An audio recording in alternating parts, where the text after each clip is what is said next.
Assalamu alaikum viewers. Today we are going to start a topic applications of electrostatics. ठीक है, आप लोगों ने लास्ट 2 लेक्चर्स में हम लोगों ने इलेक्ट्रोस्टैटिक्स, ठीक है, उसकी एप्लीकेशन, उसकी डेरिवेशन कूलम्स लॉ के थ्रू, ठीक है, और इलेक्ट्रोस्टैटिक और electric field intensity, electric field lines पढ़ा था। ठीक है, आज हम लोग स्टार्ट करेंगे लेक्चर नंबर 3 में एप्लीकेशंस ऑफ इलेक्ट्रोस्टैटिस्टिक्स। ठीक है, यानी कि इलेक्ट्रोस्टैटिस्टिक्स हम लोग डेली लाइफ में किन किन जगह पे एप्लीकेबल यानी कि यूज़ कर सकते हैं। ठीक है, सबसे पहली एप्लीकेशन है जीरोग्राफी। ठीक है, जीरोग्राफी बेसिकली जो है दो मेन वर्ड से मिलकर बना है। One is zero and second is graphic. ठीक है, ग्राफिक तो आप लोगों ने graphic word from the graphic सुना होगा। ठीक है, ग्राफिक जो चीज़ होती है ना, मतलब आप लोग किसी चीज़ को किसी के मतलब किसी एक चीज़ सामने रख के, ठीक है, दूसरी चीज़ उसके सामने उसके थ्रू कॉपी करना। ठीक है ना, तो जीरोग्राफी बेसिकली क्या है? The copying process is called xerography. ठीक है, हम लोग ये जो फोटो कॉपी मशीन है हमारे पास, ठीक है, या इवन के हम लोग किसी चीज़ किसी मशीन के थ्रू, ठीक है, कोई प्रिंट हम लोग एज इट इज़ कॉपी कर लेते हैं। ठीक है, तो उस प्रोसेस को हम लोग कहते हैं कॉपिंग प्रोसेस है। ठीक है, तो फिजिक्स ने इस पूरे कॉपिंग प्रोसेस का नाम जो दिया है वो जीरोग्राफी है। ठीक है, the copying process is called xerography. The main component of the photocopying machine is the drum, which is an aluminium cylinder coated with the layer coated with the coated with the layer of the selenium. ठीक है, अब आप लोग देखो कि जीरोग्राफी कॉपिंग process है, और इसकी जो मेन एग्जांपल है वो हमारे पास है फोटो कॉपिंग मशीन। ठीक है, जैसे हर मशीन के कोई ना कोई मेन कंपोनेंट्स होते हैं या मेन पार्ट्स होते हैं, इसी तरह फोटो कॉपिंग मशीन या फोटो स्टेट मशीन जो सी होती है, ठीक है, उसके भी मेन कंपोनेंट्स हैं। ठीक है, जो सबका जो मेजर कंपोनेंट है फोटोकॉपी मशीन का वो है हमारे पास ड्रम। ठीक है ना, यानी जैसे हम लोग कहते हैं ना इंसानी जिस्म का जो मेजर पार्ट है वो उसका दिल है, इसी तरह फोटोकॉपी मशीन जो है उसका जो मेन कंपोनेंट या मेजर कंपोनेंट है वो उसका ड्रम है। ठीक है, तो ड्रम किससे बना होता है? Drum which is made of aluminium cylinder. ठीक है, यानी कि एक ड्रम जो है वो एक सिलेंडर टाइप शेप होता है। ठीक है, सिलेंड्रिकल उसकी शेप होती है। ठीक है, और वो सिलेंडर एल्यूमिनियम एलिमेंट का बना हुआ होता है। ठीक है, और उस सिलेंडर के ऊपर एक लेयर हम लोगों ने कोड की हुई होती है खुद से। ठीक है, उस लेयर को वो लेयर किसकी होती है? सेलेनियम की। ठीक है, एल्यूमिनियम का सिलेंडर इसलिए यूज किया जाता है क्योंकि एल्यूमिनियम जो है good conductor of heat and electricity है। ठीक है, हम लोग इलेक्ट्रोस्टैटिक्स पढ़े हैं। ठीक है, तो हमारे पास यहाँ पे इलेक्ट्रिसिटी यानी कि चार्जेस का जिक्र करेंगे। ठीक है, तो एल्यूमिनियम जो है वो चार्जेस को बहुत अच्छा कंडक्ट करता है। ठीक है, इसीलिए हम लोग जो ड्रम लेते हैं वो एल्यूमिनियम का। ठीक है, सेकंड है but selenium is a photo conductor. ठीक है, फोटो कंडक्टर मतलब कि कंडक्ट करेगा, लेकिन फोटो कंडक्टर मीन फोटॉन्स। ठीक है ना, यानी कि फोटो कंडक्टर बेसिकली लाइट का इफेक्ट है। ठीक है ना, यानी कि जब हम लोग सिलीनियम इसलिए यूज करते हैं क्योंकि सिलीनियम फोटो कंडक्टर है। ठीक है, फोटो कंडक्टर का ये मतलब है कि जब उस मटेरियल के ऊपर लाइट पड़ेगी, ठीक है, तब वो कंडक्शन स्टार्ट करेगा। ठीक है, और जब उस मटेरियल के ऊपर अंधेरा होगा, ठीक है, तो वो कंडक्ट नहीं करेगा। ठीक है, तो फोटो कंडक्टर बेसिकली किसकी वजह से कंडक्ट करता है? लाइट की वजह से। ठीक है, अब होता यह है कि हमारे पास जो सिलीनियम जो हम लोगों ने एल्यूमिनियम के ऊपर एक लेयर कोट की भी होती है, ठीक है, उस सिलीनियम के ऊपर पॉजिटिव चार्जेस जो होते हैं ना पूरी सरफेस के ऊपर फैले हुए होते हैं। ठीक है, यानी कि हर जगह पूरी सरफेस के ऊपर एक एक जगह करके पॉजिटिव चार्जेस होते हैं। ठीक है, the charge will remain on the surface of drum as long as it remain in the dark. ठीक है, अब आप लोगों को पता है ये जो पॉजिटिव चार्जेस हैं उस टाइम तक कंडक्ट नहीं करेंगे जब तक हमारे पास कोई भी लाइट ऊपर नहीं फॉल होगी। ठीक है, क्योंकि लाइट जब फॉल होगी तभी सिलीनियम जो है कंडक्ट करेगा। ठीक है, तो इसका ये मतलब हुआ कि हमारे पास ड्रम के ऊपर भी जो चूँकि ड्रम एल्यूमिनियम से मिलकर बना है, तो एल्यूमिनियम इस टाइम हम लोग जो यूज़ कर रहे हैं वो हमारे पास एक न्यूट्रल है। ठीक है, तो एल्यूमिनियम उस टाइम तक चार्ज को कंडक्ट नहीं करेगा जब तक उसके ऊपर उस एल्यूमिनियम सरफेस के ऊपर अंधेरा रहेगा। ठीक है, जैसे ही लाइट फॉल करेगी यानी कि जैसे ही उसके ऊपर लाइट आएगी, ठीक है, as light fall on the surface, ठीक है, on the surface of the drum, the electrons from the aluminium pass through the conducting selenium and neutralize the positive charge. ठीक है, अब ये आप लोगों के पास ड्रम है। ठीक है, ड्रम जो है एल्यूमिनियम से मिलकर बना हुआ है। ठीक है, इसी के ऊपर एक लेयर कोट हुई है जिसको हम लोग कहते हैं सेलेनियम की है। ठीक है, अभी तक फिलहाल ड्रम के ऊपर जो चार्जेस हैं वो न्यूट्रल चार्ज यानी कि इसके ऊपर कोई चार्ज नहीं है। ठीक है, जबकि सेलेनियम के ऊपर पॉजिटिव चार्ज इसकी पूरी सरफेस पे फैला हुआ है। ठीक है, जैसे ही लाइट फॉल करेगी, ठीक है, तो इलेक्ट्रॉन्स, एल्यूमिनियम के जो इलेक्ट्रॉन्स हैं, ठीक है, वो सिलीनियम के साथ अट्रैक्ट करेंगे, ठीक है। एल्यूमिनियम के आउटर मोस्ट शेल में इलेक्ट्रॉन्स होंगे ना, ठीक है, और जो जैसे ही लाइट फॉल करेगी तो पॉजिटिव चार्जेस होंगे वो कंडक्ट करने लग पड़ेंगे, ठीक है। एल्यूमिनियम के आउटर मोस्ट शेल से इलेक्ट्रॉन निकलेंगे, सिलीनियम के पॉजिटिव चार्ज को अट्रैक्ट करेंगे, ठीक है। तो इसका मतलब जो सिलीनियम सरफेस होगी वो न्यूट्रलाइज होगी, और इन इलेक्ट्रॉन ने किसको न्यूट्रलाइज किया? पॉजिटिव चार्जेस को, ठीक है। As light falls on the surface of the drum, the electrons from the aluminium pass through the conducting selenium and neutralise the positive charge, ठीक है। The light from the lamp transfers an image of the page to the drum, ठीक है। अब आप लोग अगर अपने mind में, जिसने फोटो कॉपिंग का प्रोसेस होते हुए देखा है, यानी कि जिसने फोटो कॉपी होते हुए देखा है, ठीक है, आप लोग माइंड में रखो कि हम लोग एक फ्लैप सा उठाते हैं, ठीक है, उसके ऊपर जो भी पेज हमने फोटो कॉपी करवाना होता है, ठीक है, उस पेज को उस स्क्रीन के ऊपर रख देते हैं, बैक करके, यानी कि उल्टा करके रख देते हैं, जो साइड हमने प्रिंट करवानी होती है, ठीक है, या कॉपी करनी होती है, ठीक है, उस साइड को हम लोगों ने ये रख दिया, ठीक है। अब लैंप आप लोग देखो, जब जैसे उस लैंप को बंद करते हैं तो हमें एक लाइट सी फील होती है, यानी कि उसके अंदर ग्रीन सी लाइट आ रही है, ठीक है ना। तो वो बेसिकली लैंप होता है। लैंप जो होती है लाइट की रेस को ट्रांसफर करती है कहाँ से? इमेज की तरफ। जो हम लोग एक पेपर रखा होता है, ठीक है, वो इमेज होता है, ये लेंस इसको डिटेक्ट करता है, ठीक है। लेंस से वो इमेज पूरे ड्रम के ऊपर, मतलब ड्रम के ऊपर आप वो इमेज क्रिएट हो जाता है, ठीक है। The light from the lamp transfer an image of the page to the drum, the dark areas retain their positive charge but the lighted areas become conducting losing their positive charge and become neutral, ठीक है। जिस हिस्से पे light पड़ेगी वहां पे positive charge neutralise हो जाएगा, ठीक है, और जिस जगह पे लाइट नहीं पड़ेगी, यानी कि उस साइड पे अंधेरा होगा, ठीक है, तो वहां पे पॉजिटिव चार्ज रहेगी, ठीक है। The drum collects negatively charged dry ink from the toner where it sticks to the positive charge area, ठीक है। अब ड्रम के इस साइड पे एक और पार्ट होता है जिसको हम लोग कहते हैं टोनर कैटरिज, ठीक है। टोनर जो होता है वो आपको इंक प्रोवाइड करता है, क्योंकि हम लोग को कोई ना कोई इंक चाहिए होगी ना, जिसके थ्रू हमें पेपर पे एक इमेज चाहिए होगा, ठीक है, जो हम लोग कॉपी करेंगे, ठीक है। अब जब ये वाला जो टोनर होगा, इसके अंदर जो इंक होगी वो इंक के जो पार्टिकल्स होते हैं वो नेगेटिवली चार्ज होते हैं, ठीक है। जैसे ही इंक ड्रम के ऊपर फॉल करेगी, ठीक है, ड्रम पे जहां जहां पॉजिटिव चार्ज रिमेनिंग रह गया था, ठीक है, टोनर यानी कि वो इंक जो होगी वो उसके साथ स्टिक कर जाएगी, ठीक है। The drum collects the negatively charge dry ink from the toner where it sticks to the positive charge area, ठीक है। The ink from the drum is transferred to the sheet of the paper on which the document is to be copied.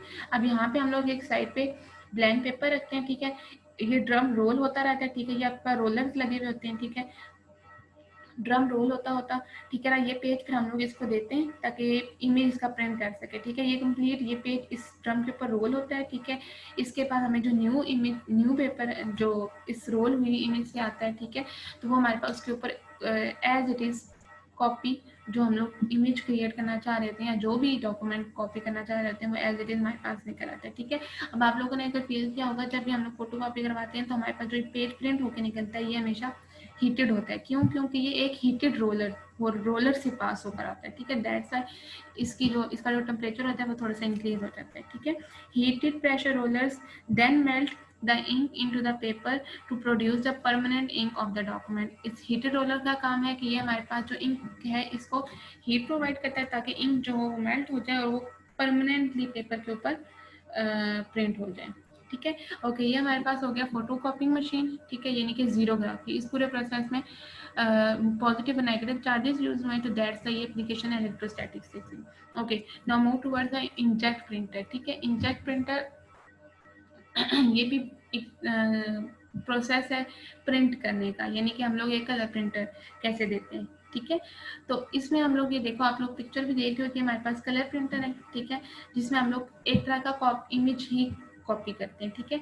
इसकी भी same वही एक तरह की working है कि हम लोग इलेक्ट्रोस्टैटिक्स यानी कि चार्जेस के थ्रू हम लोग इस इमेज को क्रिएट करते हैं। The inkjet printer uses electric charge in its working.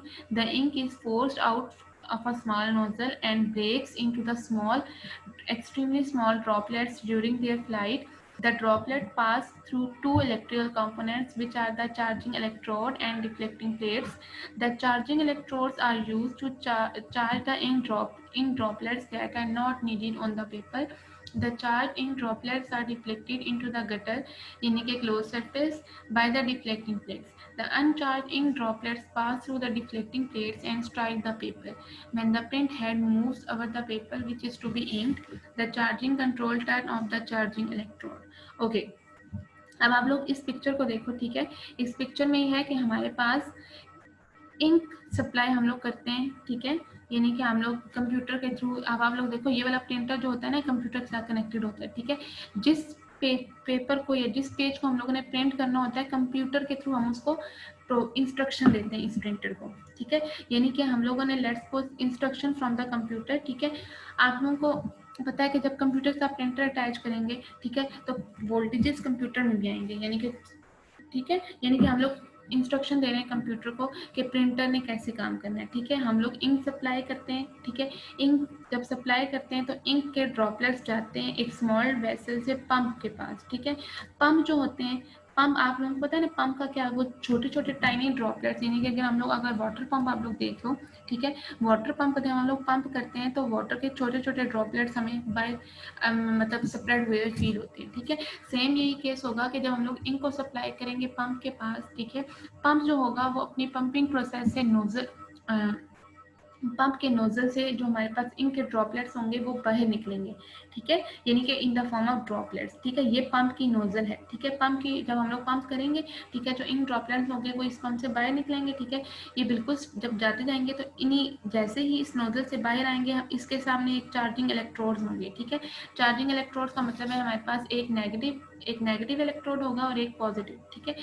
यहाँ पे चार ड्रॉपलेट्स जो होंगे ये जैसे ही इस चार्जिंग इलेक्ट्रोड से निकलेंगे, ठीक है, तो ये अपने साथ साथ यानी कि अब ये यहाँ तक पार्टिकल आ गया ना चार्ज का, सॉरी इंक ड्रॉपलेट का पार्टिकल, वो जैसे इसके अंदर एंटर होगा, ठीक है, इस चार्ज के ऊपर यहाँ से चार्ज आ जाएगा, यानी कि ये सारे पार्टिकल अब जब इससे बाहर निकल रहे होंगे तो इनके ऊपर चार्जेस होंगे। पहले ये हमारे पास न्यूट्रल चार्जेस थे, वो जैसे ही चार्जिंग इलेक्ट्रोड से बाहर निकलेंगे, ठीक है, तो ये इन चार्ज पार्टिकल्स को सॉरी इंक पार्टिकल्स को चार्ज कर देंगे, ठीक है। अब जब ये चार्ज अब यहाँ पे न्यूट्रल आ रहे थे, जैसे ही चार्जिंग इलेक्ट्रोड से निकले तो अब ये हमारे पास आगे वाले जो चार्जेस हैं ये चार्ज हैं, ठीक है। ये चार्ज पार्टिकल नेक्स्ट अब आएंगे डिफ्लेक्टिंग प्लेट्स में। डिफ्लेक्टिंग प्लेट्स का मतलब है कि इसमें जितने भी चार्ज पार्टिकल्स होंगे, ठीक है, वो डिफ्लेक्ट कर देंगे, जबकि जो अनचार्ज होंगे यानी कि जो न्यूट्रल यानी कि कुछ ऐसे चार्जेस होंगे ना जो बगैर चार्ज हुए बाहर निकल आएंगे, ठीक है। जो कुछ वो चार्जेस जो न्यूट्रल होंगे, ठीक है, वो स्ट्रेट पास कर देंगे, यानी कि इन प्लेट से डिफ्लेक्ट नहीं करेंगे, ठीक है। अब आप लोग इसको दोबारा देखो, हम इंक सप्लाई करेंगे, इंक जाएगी पंप के पास, ठीक है। पंप अपने पंपिंग प्रोसेस से अपनी नोजल के थ्रू इंक ड्रॉपलेट्स को बाहर निकालेगी, ठीक है। इंक ड्रॉपलेट्स जैसे ही नोजल से बाहर आएगी तो हमारे पास चार्जिंग इलेक्ट्रोड होगा जो कि इंक ड्रॉपलेट्स को चार्ज कर देगा, ठीक है। ये चार्जिंग ड्रॉपलेट्स डिफ्लेक्टिंग प्लेट्स में से गुजरेंगे, ठीक है। जो चार्ज ड्रॉपलेट्स होंगे वो गटर में फॉल करेंगे, यानी कि क्लोज सरफेस में फॉल करेंगे, ठीक है। जबकि जो अनचार्ज ड्रॉपलेट्स होंगे वो हमारे पास सामने पेपर होगा, ठीक है, उनके ऊपर जाके स्टिक हो जाएंगे, ठीक है। सिमिलरली ऐसा प्रोसेस बार बार रिपीट होता जाएगा और जो हमें इमेज चाहिए होगी, ठीक है, वो पेपर पे प्रिंट होती जाएगी। क्लियर? अब इसको दोबारा रीड आउट करो। The inkjet printer uses the electric charge in its working. The ink is forced out of a nozzle and breaks up into extremely small droplets. During their flight, the droplets pass through two electrical components, which is the charging electrode and deflecting plates. The charging electrodes are used to charge the ink droplets that are not needed on the paper. अब आप लोग देखो जो charge particles होंगे वो paper पे हमें required नहीं है, इसी वजह से वो गटर में फॉल करेंगे, ठीक है। The charged ink droplets are deflected into the gutter, yani closed surface, by the deflecting plate. The uncharged ink droplets pass through the deflecting plate and strike on the paper. When the print head moves over the paper, which is to be inked, the charging control the charging electrode. यानी कि अब इनकी इन electrode से कितनी charging करनी होगी ये हम लोग चार्जिंग कंट्रोलर से पूछेंगे, और जो चार्जिंग कंट्रोलर होगा उसको कौन कंट्रोल कर रहा होगा, जो हम लोग इंस्ट्रक्शन देंगे कंप्यूटर से, ठीक है। अब आप लोग देखो फोटो कंडक्टर का वर्ड हमने यूज किया था। फोटो कंडक्टर की डेफिनेशन है, a material which behave as an insulator when it is in dark and becomes conductor when it is in expose to light, ठीक है। यानी कि फोटो कंडक्टर एक ऐसा मटेरियल है कि वो insulator as well as conductor दोनों तरह बिहेव कर सकता है, लेकिन इंसुलेटर का बिहेव करेगा जब उसके ऊपर कोई लाइट नहीं होगी, यानी कि वो अंधेरे में होगा, ठीक है। और कंडक्टर का बिहेव करेगा जब वो लाइट में लाइटेड रीजन में पड़ा हुआ होगा, ठीक है। Okay, read this. And inject printer head ejects the steady flow of the ink droplet. The charging electrodes are used to charge the droplet that are not needed on the paper. Charged droplets are reflected into a gutter by the deflection plate, while the uncharged droplets fly straight into the paper. Okay, now हमारे पास new article है, article 12.5 electric flux, ठीक है। हम लोगों ने electric field lines पढ़ी थी कि किसी भी रीजन में जब हम लोग कोई भी चार्ज पार्टिकल रखते हैं तो उसके सराउंड जितना भी रीजन होगी, ठीक है, और उस रीजन में जितनी फोर्स एक्सपीरियंस करेगा, फोर्स ऑफ अट्रैक्शन और रिपल्शन, ठीक है, उस पूरे रीजन को हम लोग बोलते हैं वो उसकी इलेक्ट्रिक फील्ड है, ठीक है। और हम लोग इन पॉजिटिव चार्ज के लिए अलग से इलेक्ट्रिक फील्ड लाइंस पढ़ी थी, नेगेटिव चार्ज के लिए अलग से पढ़ी थी, ठीक है। पॉजिटिव चार्ज को ओरिजिनेट होती हैं फ्रॉम पॉजिटिव चार्ज और टर्मिनेट किधर होती है नेगेटिव चार्जेस पे, ठीक है। ओके, अब हम लोग पढ़ेंगे इलेक्ट्रिक फ्लक्स, ठीक है। इलेक्ट्रिक फ्लक्स की डेफिनेशन क्या है? The number of the field line passing through a certain area is known as electric flux, ठीक है। इलेक्ट्रिक फ्लक्स का ये मतलब है कि जब हम लोग के पास किसी भी चार्ज की, ठीक है, इलेक्ट्रिक फील्ड लाइन किसी एक खास सर्टेन एरिया से पास हो रही हो, ठीक है, तो कंप्लीट जो एक फिगर बनेगी ना, ठीक है, जो कंप्लीट हम लोग इस प्रोसेस को पढ़ेंगे वो हम लोग वो कहलाएगा इलेक्ट्रिक फ्लक्स, ठीक है। The number of the field lines passing through a certain area is known as electric flux, ये इसकी स्टेटमेंट है इलेक्ट्रिक फ्लक्स की, ठीक है। और ये जो सेकंड डेफिनेशन है, ठीक है, सेकंड डेफिनेशन ये हम लोगों ने इसकी मैथमेटिकली डिस्क्राइब की है, ठीक है। The dot product of the electric field intensity यानी कि E and the vector area यानी कि A is called the electric flux. Electric flux basically क्या है? Electric flux is equal to the dot product यानी कि ई डॉट ए, ठीक है। It is a scalar quantity and it is denoted by the Greek letter. अच्छा, अब ये scalar quantity कैसे है? क्यों? क्योंकि हमारे पास इलेक्ट्रिक फील्ड इंटेंसिटी भी एक वेक्टर क्वांटिटी है, जबकि एरियल जो एलिमेंट हम लोग लेने के एरिया जो लेने हैं वो भी एक वेक्टर ले रहे हैं, ठीक है, वेक्टर एरिया ले रहे हैं, ठीक है।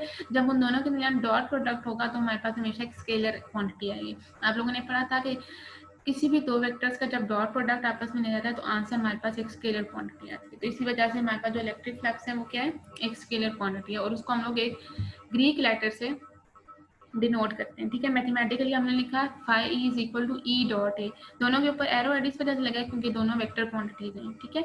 और ये हमारे पास ये जो साइन है इसको बोलते हैं फाई ई यानी कि इलेक्ट्रिक फ्लक्स। बेसिकली हम लोग ये सिंपल फाई जो होता है फ्लक्स होता है, ठीक है, हम लोग ई साथ सब्सक्रिप्ट में लिखते हैं कि हमारे पास एक इलेक्ट्रिक फ्लक्स है, ठीक है। अब आप लोग इन फिगर्स को देखो, electric flux through a surface normal to the E, ये देखो ये हमारे पास एक सरफेस है, ठीक है। सरफेस हम लोग के पास स्ट्रेट हॉरिजेंटली पड़ी हुई है, ठीक है। हॉरिजेंटली यानी कि आप लोग समझ लो कि आप अपने सामने एक बुक रख लो जो कि हॉरिजेंटल पेज है, ठीक है। अब आप लोग देखो कि हमारे पास ये एक एरिया है यानी कोई भी सरफेस एरिया, ठीक है। इलेक्ट्रिक फील्ड लाइंस इसमें से पास हो रही हैं, ठीक है। तो जितनी इलेक्ट्रिक फील्ड लाइंस इस सर्टेन एरिया में से पास होंगी, ठीक है, उस कंप्लीट को हम लोग बोलेंगे हमारे पास उसका इलेक्ट्रिक फ्लक्स है, ठीक है। अब आप लोग देखो, लेट मी ड्रॉ, ये आप लोगों के पास कोई भी सरफेस है, ठीक है, ये कोई भी हमारे पास एक सरफेस एरिया, ठीक है। अब इस सरफेस में let's suppose electric field lines ये ऐसे पास हो रही हैं, ठीक है। ये एरो हेड आप लोगों को बता रहा है कि हमारे पास इलेक्ट्रिक फील्ड है, ठीक है। अब ये इस सरफेस में से ये इलेक्ट्रिक फील्ड लाइंस ऐसे पास हो रही हैं, ठीक है, और इसका जो एरिया है, ठीक है, एक वेक्टर एरिया एलिमेंट का ये मुराद है कि जिस डायरेक्शन में ये सरफेस एरिया यानी कि ये प्लेन पड़ा होगा उसके परपेंडिकुलर हमेशा, ठीक है, उसका एरिया होता है, ठीक है, आगे समझ। अब ये हमारे पास ये एरियल एलिमेंट ऐसे पड़ा हुआ है, ठीक है, तो इसका जो एरिया होगा इसके परपेंडिकुलर होगा, ठीक है। अब अगर ये हॉरिजॉन्टल ऐसे है यानी कि ये इस प्लेन की डायरेक्शन ये है, ठीक है, लेट्स सपोज मैं प्लेन ये कह रही हूँ, आपके पास ये प्लेन है, ठीक है, यानी कि इस तरह पड़ा हुआ है, तो इसका परपेंडिकुलर क्या बनेगा? ये, ठीक है। तो ये रेड वाला जो एरो हेड है ये आप लोगों को क्या बता रहा है? ये इसका एरिया है, ठीक है।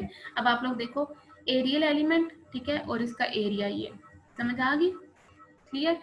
अब आप लोगों ने हमेशा याद रखना है, अब आपके पास अगर सरफेस आप लोगों की ऐसे पड़ी हुई है,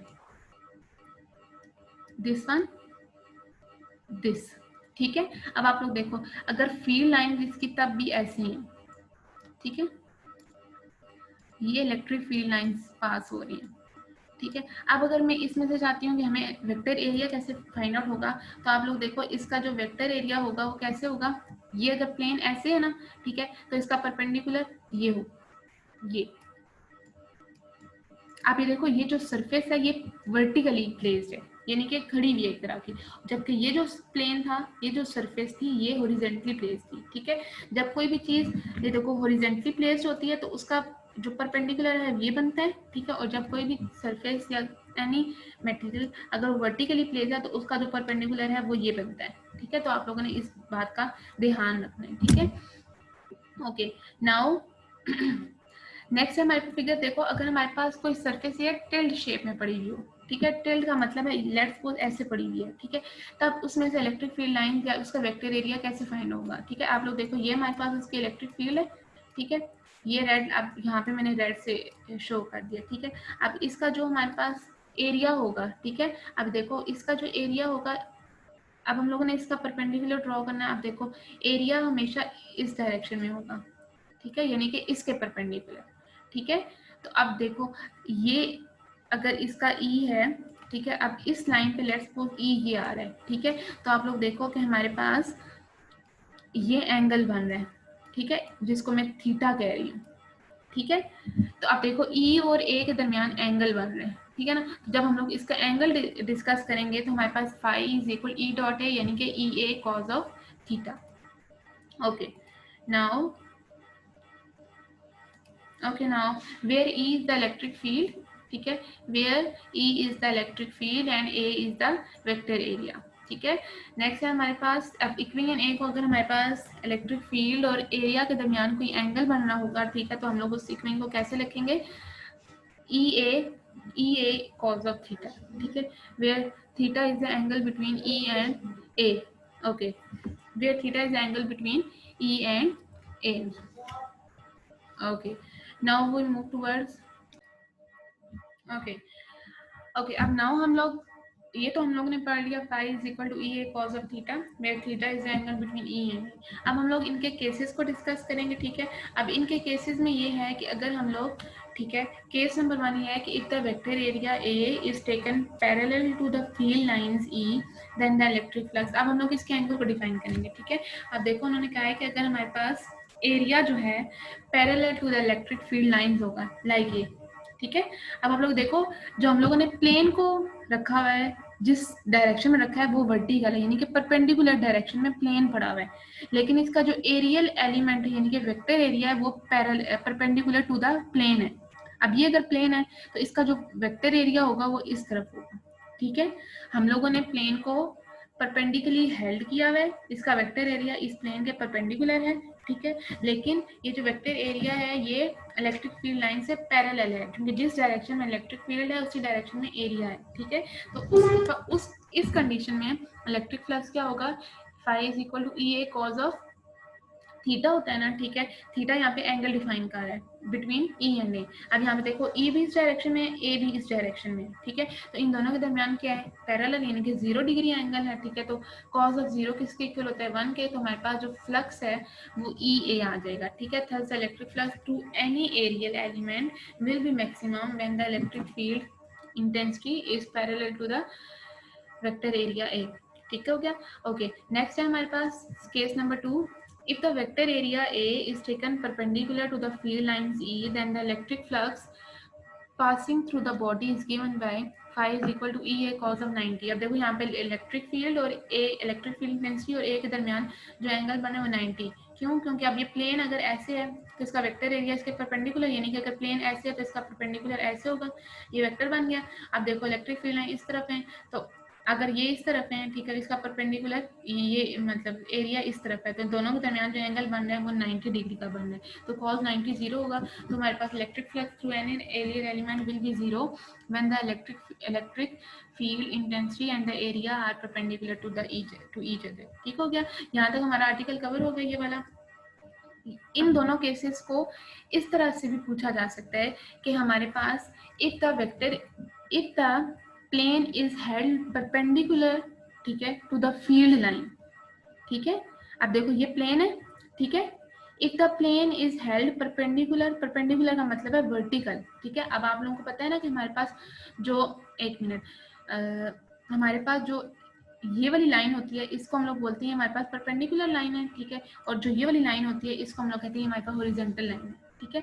अब आप लोग देखो क्वेश्चन इस सेंस में पूछा जा सकता है कि if the plane is held perpendicular to the field lines, ठीक है। अब देखो यहाँ पे फील्ड लाइन हमारे पास क्या है, ये, ठीक है। हमेशा फील्ड लाइंस लाजमी, अब देखो if the plane is held perpendicular to the field lines, ठीक है।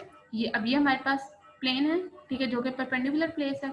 अब ये हमारे पास इलेक्ट्रिक फील्ड है जो उसके परपेंडिकुलर है, तो दरमियान में ये जो एंगल बन रही है कितने का बन रहा है, 90 डिग्री का, ठीक है। अब जब ये कहेंगे कि if a plane is held perpendicular to the field lines then electric flux will be, तो उस टाइम हम लोग ये वाली कंडीशन लेंगे। क्यों? क्योंकि प्लेन तो बेशक परपेंडिकुलर है लेकिन इसका जो वेक्टर एरिया है ये parallel to the field line है, तो इस वजह से हम लोगों ने ये वाला केस लेना है। और जब हम लोग बोलेंगे if the plane is held parallel to the electric field lines, ठीक है, देन हमारे पास जो फ्लक्स होगा वो हमारे पास ये वाला आएगा, ठीक है। क्यों? क्योंकि हम लोग एंगल जो है इलेक्ट्रिक फील्ड लाइंस और एरिया के दरमियान लेते हैं, नॉट के प्लेन की डायरेक्शन के, ठीक है ना, प्लेन के एरिया की डायरेक्शन लेते हैं। ठीक हो गया, यहाँ तक हमारा आज का टॉपिक, यहाँ तक ये आर्टिकल कवर हो जाता है, ठीक है। आप लोगों ने इस आर्टिकल को थॉरोली बुक से रीड आउट करना है, ठीक है, और बाकी के लेक्चर साथ साथ प्रिपेयर करते जाएं, ठीक है। ओके, थैंक यू, अल्लाह हाफिज़।